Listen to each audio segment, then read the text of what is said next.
اعوذ باللہ من الشیطان الرجیم بسم اللہ الرحمن الرحیم۔ سورہ فاتحہ تفسیر بیان کر رہی ہوں۔ ایاک نعبد و ایاک نستعین، ہم صرف تیری ہی عبادت کرتے ہیں اور تجھ ہی سے مدد مانگتے ہیں۔ جب ہم نے لفظ ایاک کا بولا یعنی صرف تیری ہی، تو اس کے ساتھ ہی ہر قسم کے شرک کی نفی ہو جاتی ہے، یعنی یہودی، عیسائی، ہر قسم کے باطل مذاہب اور ان کے عقیدوں کا رد ہو جاتا ہے، کیونکہ یہودی اور عیسائی بھی اللہ تعالیٰ کو مانتے ہیں، لیکن یہودی نعوذ باللہ حضرت عزیر علیہ السلام کو اللہ کا بیٹا مانتے ہیں، اور عیسائی نعوذ باللہ حضرت عیسیٰ علیہ السلام کو اللہ کا بیٹا مانتے ہیں۔ تو یا کا مطلب ہوتا ہے صرف تیری ہی، یعنی جب ہم یہ کہتے ہیں کہ صرف تیری ہی عبادت کرتے ہیں تو پھر ہر قسم کے دوسرے مذاہب اور ان کے عقیدوں کا رد ہو جاتا ہے، یعنی اللہ تعالیٰ کی مدد کے بغیر ہم اللہ کی عبادت بھی نہیں کر سکتے، اسی لیے ہمیں اللہ سے مدد مانگنی ہے۔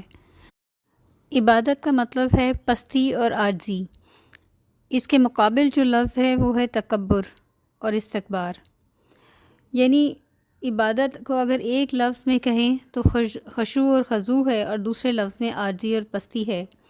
شریعت میں عبادت کا مفہوم یہ ہے کہ انتہائی محبت کے ساتھ، خوف اور عاجزی کے ساتھ اور خضوع اور خشوع کے ساتھ اللہ کی اطاعت کی جائے۔ سورہ ذاریات آیت 156 میں ہے کہ میں نے جنوں اور انسانوں کو صرف اس لیے پیدا کیا کہ وہ میری عبادت کریں۔ سورہ مومنون آیت 60 میں ہے کہ جو لوگ میری عبادت سے تکبر کرتے ہیں وہ سب جہنم میں داخل ہوں گے۔ امام غزالی کہتے ہیں کہ عبادت کی 10 قسمیں ہیں۔ نمبر 1 نماز، روزہ، زکوٰۃ، حج، قرآن پاک کی تلاوت، حلال ذریعے سے روزی کمانا، اللہ کا ذکر کرنا، حقوق العباد ادا کرنا، نیکی کا حکم دینا اور برائیوں سے روکنا، رسول کریم صلی اللہ علیہ وآلہ وسلم کی اتباع کرنا یعنی سنت کو فالو کرنا۔ اس طرح ایک مسلمان کی پوری زندگی عبادت ہے اگر وہ اللہ کی عبادت کی نیت سے کرے تو۔ ایاک نستعین، اور ہم صرف تجھ ہی سے مدد مانگتے ہیں۔ یہ لفظ است، الف، سین، تا جب کسی لفظ سے پہلے لگ جائے تو وہ مانگنے کے معنوں میں آ جاتا ہے، جیسے استخارہ یعنی اللہ تعالیٰ سے خیر مانگنا، استغفار یعنی اللہ تعالیٰ سے مغفرت طلب کرنا، استعانت یعنی مدد مانگنا۔ اس طرح نستعین، نا کے معنی جو ہے وہ ہم ہے، اور استعین یعنی مدد مانگتے ہیں۔ ایاک نستعین یعنی ہم صرف تجھ ہی سے مدد مانگتے ہیں۔ اس طرح اس آیت میں جو پیروں، فقیروں، مزاروں پہ جا جا کے اللہ کے سوا دوسروں سے مدد مانگتے ہیں اس عقیدے کا بھی رد ہو جاتا ہے، یعنی صرف اللہ سے مدد مانگنی ہے جس کے پاس سب کچھ دینے کی اتھارٹی ہے، یعنی عبادت بھی کرنی ہے تو اللہ سے مدد مانگنی ہے، ہدایت چاہیے تو اللہ سے مدد مانگنی ہے، صراط مستقیم پہ چلنا ہے تو اللہ سے مدد مانگنی ہے۔ اہدنا الصراط المستقیم، اہدنا، اے اللہ ہمیں ہدایت دے۔ قرآن پاک میں آتا ہے ان الہدی هو الہدی، بے شک ہدایت صرف اللہ ہی کی ہدایت ہے، یعنی ہدایت بھی اللہ ہی سے مانگنے سے ملتی ہے۔ ہدایت کا روٹ ورڈ ہے ہا دال یا، ہدی یعنی ہدیہ، تحفہ، یعنی ہدایت اللہ تعالیٰ کی طرف سے تحفہ ہے، لیکن ہدایت اور اللہ تعالیٰ کی محبت مانگنے سے ملتی ہے۔ اللہ تعالیٰ رزق بن مانگے بھی دیتا ہے، لیکن ہدایت مانگنی پڑتی ہے۔ الصراط المستقیم، اے اللہ ہمیں سیدھے راستے پر چلا، یعنی اللہ تعالیٰ سے مانگنا ہے کہ اللہ ہمیں ہدایت دے اور ہمیں اس سیدھے راستے پر چلا جس پر چل کر ہمیں تیری رضا اور محبت حاصل ہو جائے، جس راستے پر چل کر ہم تیری جنت تک پہنچ جائیں۔ اے پروردگار ہمیں بھٹکنے نہ دینا کہ ہم دائیں بائیں مڑ جائیں، یعنی یہ وہ صراط مستقیم ہو جو ہمیں سیدھا پل صراط پر ہی جا کے رکے، جس کے اوپر نور ہو اور جس کے آگے جنت ہو۔ صراط الذین انعمت علیہم، وہ سیدھا راستہ جس پر تیرے انعام یافتہ بندے چلے۔ اب انعام یافتہ بندے کون ہیں؟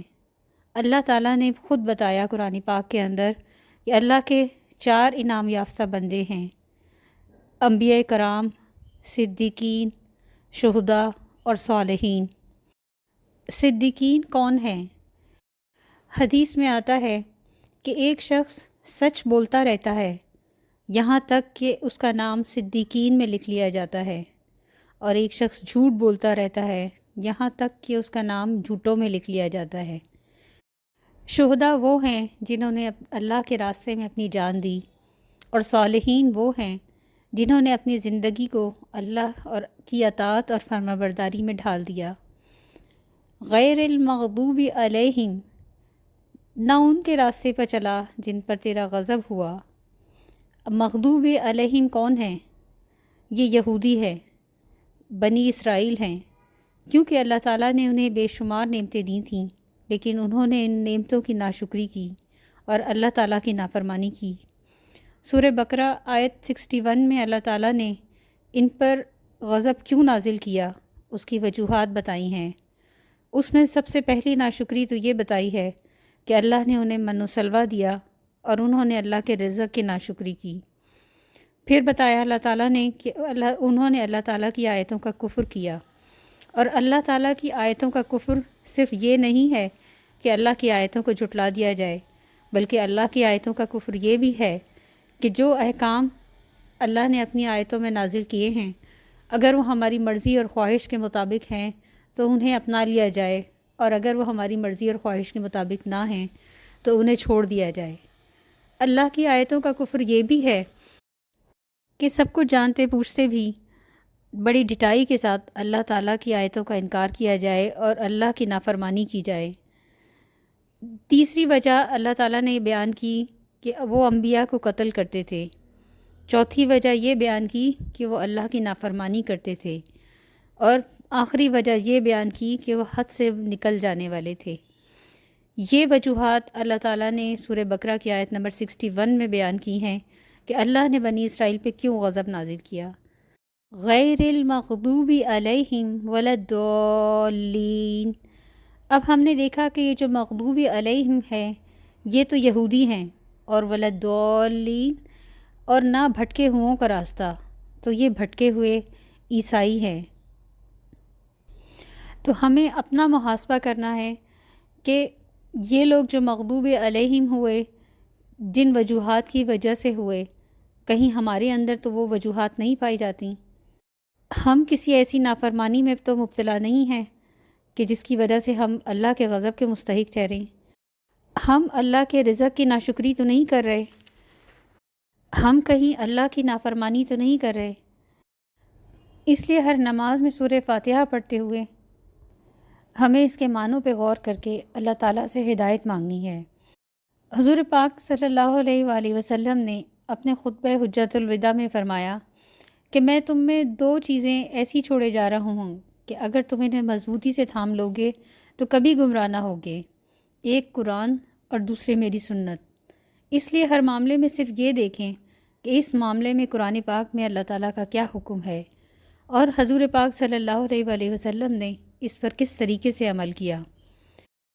یہ نہ دیکھیں کہ لوگ کیا کر رہے ہیں، بلکہ قرآن اور سنت کو فالو کریں اور اللہ تعالیٰ سے ہدایت مانگیں۔